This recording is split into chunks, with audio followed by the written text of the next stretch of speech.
the hour is late. It's time to decide. I'm quite confident that you will make choice wisely. In addressing global warming issues, the scientists have made it quite clear. Climate change as a self-inflicted wound, if you like, can wipe out the very meager assets. We have a climate crisis that is a planetary emergency. We are so close to the red line that perhaps we may wake up tomorrow and find that there's nothing to save after all. We have reached a point where we have a real emergency. The message should be clear.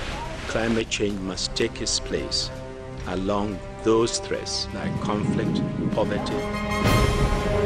Climate change is responsible for conflicts that can only deepen in the future if we don't act as soon as possible. It's the only thing that I believe has the power to fundamentally end the march of civilization as we know it. You will have a catastrophe, add it to another catastrophe. Climate change means catastrophically violent weather. Like wildfires and devastation. Rising sea levels. Rising food prices. To the spread of disease. If the future of the world depended on me, what would I do?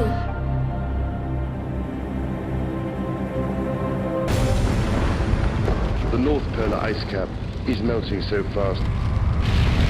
But what seems to me to be important is that some of the effects we are witnessing now are happening twice as fast as scientists were predicting just 5 years ago. A report issued earlier this year by the UN Intergovernmental Panel on Climate Change concluded both that global temperatures are rising, that this is caused largely by human activities. And if you look at the fourth assessment report of the IPCC, we've assessed several stabilization scenarios. In 2010, there could already be as many as 50 million environmentally displaced persons due to climate change, desertification, and deforestation. Experts tell us that the situation underlying the crisis is not a temporary one. And it's getting more and more difficult every day.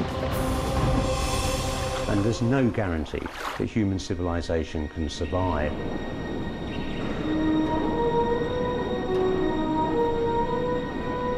The doomsday clock of climate change is ticking ever faster towards midnight.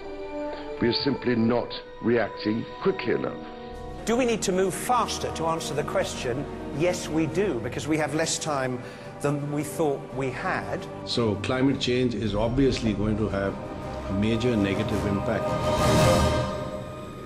The scale and the pace of environmental change at the beginning of the 21st century are a serious wake-up call to us as human beings on this planet. We know without a doubt that global warming is a reality, and the question today is not is it happening and not is it bad, but what are we going to do about it? We are all part of the problem of global warming.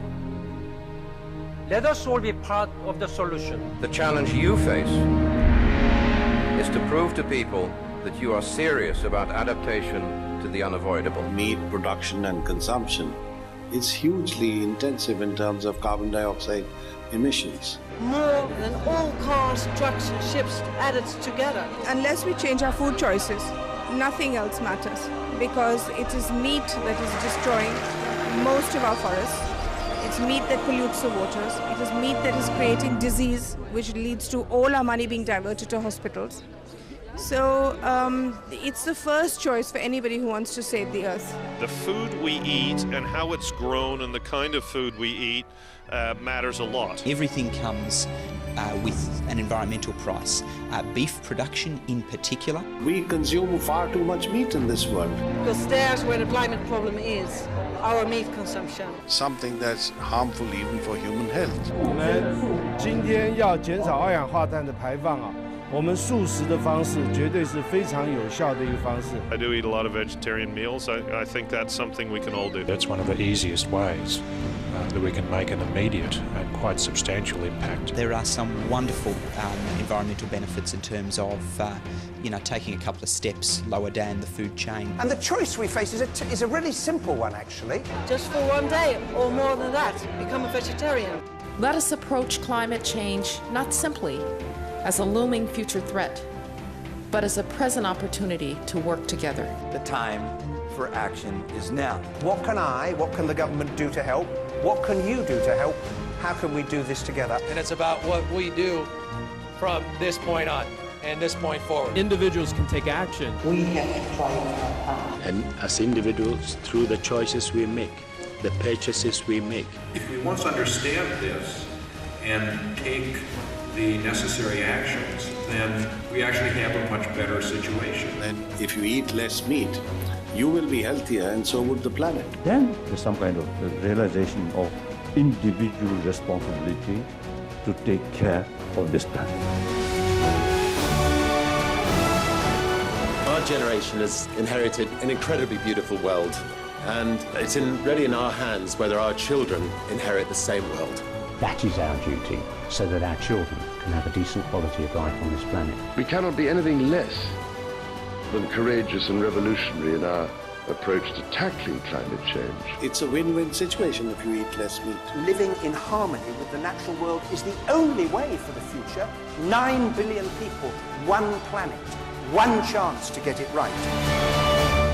Go veg, be green, and save our planet.